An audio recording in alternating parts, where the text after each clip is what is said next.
আপনি কি জানেন একটি কসাইখানা ছাড়াই তৈরি হচ্ছে টাটকা মাংস, যেখানে কোনো প্রাণীকে হত্যা করা হয় না, বরং ল্যাবরেটরির ভেতরে একটি কোষ থেকে জন্ম নেয় সম্পূর্ণ স্বাস্থ্যকর মাংস। শুনতে কল্পবিজ্ঞানের মতো মনে হলেও এটিই আমাদের ভবিষ্যতের বাস্তবতা।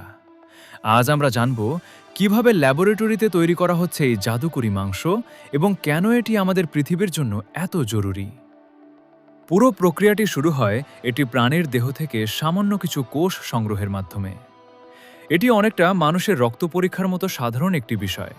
এতে প্রাণীর কোনো ক্ষতি হয় না।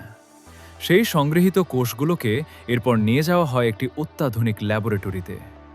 সেখানে একটি বড় স্টেনলেস স্টিলের ট্যাঙ্কে রাখা হয়, যাকে বলা হয় বায়োরিঅ্যাক্টর। এই ট্যাঙ্কের ভেতরে কোষগুলোকে বেড়ে ওঠার জন্য প্রয়োজনীয় সব পুষ্টি উপাদান দেওয়া হয়, যেমন অ্যামিনো অ্যাসিড, ভিটামিন এবং খনিজ। ঠিক যেমন একটি বীজ থেকে বড় গাছ জন্মায়, তেমনি এই ছোট্ট কোষগুলো বিভাজিত হয়ে কয়েক সপ্তাহের মধ্যেই বিশাল মাংসে পরিণত হয়। বিজ্ঞানীরা এই কোষগুলোকে এমনভাবে সাজান যাতে সেটি দেখতে এবং খেতে একদম আসল মাংসের মতোই হয়। এখানে কোনো বাড়তি চর্বি বা ক্ষতিকর অ্যান্টিবায়োটিক থাকে না, যা আমাদের শরীরের জন্য অনেক বেশি নিরাপদ। যখন এই মাংসটি পুরোপুরি তৈরি হয়ে যায়, তখন এটি ল্যাবরেটরি থেকে বের করে সাধারণ মাংসের মতোই প্যাকেটজাত করা হয়। আপনি কি জানবেন এই প্রযুক্তির সবথেকে বড় সুবিধা কি? বর্তমানে পশুপালনের জন্য পৃথিবীর বিশাল একটি অংশ ব্যবহার করা হয় এবং এর ফলে প্রচুর পরিমাণে কার্বন ডাই অক্সাইড নিঃসরণ হয়। কিন্তু ল্যাবরেটরিতে মাংস তৈরি করলে পরিবেশের ক্ষতি হবে প্রায় 92% কম। মানুষ এখন আর শুধু প্রাকৃতিক খাবারের উপর নির্ভর নয়, মানুষ এখন বিজ্ঞানের সাহায্যে নিজের ভবিষ্যৎ গড়ে তুলছে। 2050 সাল নাগাদ হয়তো আমাদের ডিনার টেবিলের সিংহভাগ খাবারই আসবে এই ধরনের হাইটেক ল্যাবরেটরি থেকে, যেখানে কোনো প্রাণের বলিদান হবে না, অথচ স্বাদ থাকবে একদম আগের মতোই। অনেকের মনে প্রশ্ন জাগতে পারে, ল্যাবে তৈরি এই মাংস কি আসলেও নিরাপদ? বিজ্ঞানীরা বলছেন হ্যাঁ। সাধারণ খামারে পশুদের রোগমুক্ত রাখতে যে প্রচুর পরিমাণে অ্যান্টিবায়োটিক খাওয়ানো হয়, ল্যাবে তার কোনো প্রয়োজন নেই।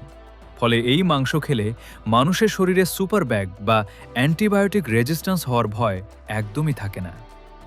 এমনকি বিজ্ঞানীরা এখন চেষ্টা করছেন এই মাংসে বাড়তি ওমেগা-3 ফ্যাটি অ্যাসিড যোগ করতে, যা আপনার হার্ট বা হৃৎপিণ্ডকে আরও শক্তিশালী করবে। অর্থাৎ এটি শুধু খাবার নয়, এটি হবে একটি সুপারফুড। তবে মুদ্রার উল্টো পিঠও আছে। বর্তমানে এই মাংস তৈরির খরচ অনেক বেশি। প্রথম যখন 2013 সালে ল্যাবে তৈরি একটি বার্গার পেটি সামনে আনা হয়েছিল, তার দাম ছিল প্রায় $3 লক্ষ। কিন্তু প্রযুক্তির উন্নয়নের ফলে এই দাম এখন অনেকটাই কমে এসেছে। আগামী কয়েক বছরের মধ্যে হয়তো আপনার পাশের মুদি দোকানেই সাধারণ দামেই এই মাংস পাওয়া যাবে। তবে বড় বাধা হলো মানুষের মনস্তত্ত্ব। আমরা কি মানসিকভাবে তৈরি এই টেস্ট টিউব মাংস গ্রহণ করতে? অনেকেই হয়তো একে কৃত্রিম বলে দূরে সরিয়ে দেবেন, কিন্তু মনে রাখবেন, একদিন বিদ্যুৎ বা মোবাইল ফোনকেও মানুষ জাদুর মতো তো ভয় পেত। মানুষ হয়তো প্রযুক্তির সাহায্যে অনেক অসম্ভবকে সম্ভব করছে, কিন্তু প্রতিটি আবিষ্কারের পেছনে কাজ করে মহান আল্লাহর নির্ধারিত প্রাকৃতিক নিয়ম। আল্লাহ তাআলার ইচ্ছা ছাড়া গাছের একটি পাতাও নড়ে না, আর সেখানে বিজ্ঞানের এত বড় বড় জয়যাত্রা তার অনুমতি ছাড়া হওয়া অসম্ভব। বিজ্ঞান আমাদের অজানাকে জানতে শেখায়, আর সেই অজানাকে জানার প্রতিটি ধাপে আমরা যেন শুকরিয়া জানাই সেই মহান স্রষ্টার, যিনি আমাদের এই জ্ঞান এবং মেধা দান করেছেন। মনে রাখবেন, মানুষ যত বড় বিজ্ঞানী হোক না কেন, স্রষ্টার কুদরতের কাছে আমরা সবাই অতি ক্ষুদ্র। বিজ্ঞানের এই অভাবনীয় জয়যাত্রা কি আপনি সমর্থন করেন, নাকি আপনি মনে করেন আমাদের চিরচেনা প্রাকৃতিক খাবারই সবথেকে ভালো? আপনার মূল্যবান মতামত কমেন্টে অবশ্যই জানাবেন। পরিবর্তনের এই নতুন অধ্যায়ে আপনি কি তৈরি? আপনার মতামতটি কমেন্ট বক্সে লিখে জানান। আপনার একটি কমেন্ট আমাদের নতুন ভিডিওর অনুপ্রেরণা হয়ে কাজ করবে।